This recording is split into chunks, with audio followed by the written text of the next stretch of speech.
ભાવનગરની 40મી જગન્નાથજીની રથયાત્રાને લઈને પોલીસ તંત્ર સજ્જ થયું છે। રથયાત્રા દરમિયાન અનિચ્છનીય બનાવ ન બને તે માટે ભાવનગર, રાજકોટ, અમરેલી, બોટાદ જિલ્લાની પોલીસ રહેશે ખડે પગે। રથયાત્રાને અનુસંધાને 30 લાખથી દારૂનો જથ્થો ઝડપી પાડ્યો હતો। 243 વ્યક્તિઓ સામે ડ્રિંક અને ડ્રાઈવના ગુના નોંધાયા છે। 14 DYSP, 44 PI, 112 PSI, 1910 police constable તેમજ 1515 હોમગાર્ડ જવાનો તેમજ 5 એસઆરપી કંપની તેમજ 1 સીઆઈએસએફ કંપની સાથે રથયાત્રા બંદોબસ્તનો તૈનાત રહી છે અને 17 કિલોમીટરના રથયાત્રા રૂટ પર 162 સીસીટીવી કેમેરા અને 12 વોચ ટાવરથી બાજ નજર રાખવામાં આવશે। સંવેદનશીલ વિસ્તારને ગીચ વસ્તીવાળા વિસ્તારમાં ધાબા પર પોઈન્ટ પણ મૂકવામાં આવેલ છે। જે કે સિંહ ગુજરાતી સાથે હિરેન ભાયાણી, ભાવનગર।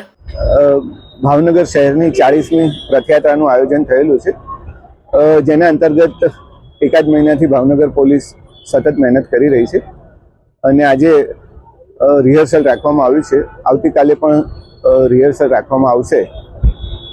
આ રથયાત્રા બંદોબસ્તમાં ભાવનગર શહેર પોલીસ તરફથી 4000 જેટલા પોલીસ કર્મચારીઓ, જેમાં હોમગાર્ડ, એસઆરપી, સીઆઈએસએફ અને લોકલ પોલીસનો સમાવેશ થાય છે, તેનો બંદોબસ્તની ગોઠવણી કરવામાં આવી છે। 5 જેટલી એસઆરપીની કંપનીઓ ભાવનગર શહેર પોલીસને ફાળવવામાં આવી છે। એક સીઆઈએસએફની કંપની પણ ફાળવવામાં આવી છે।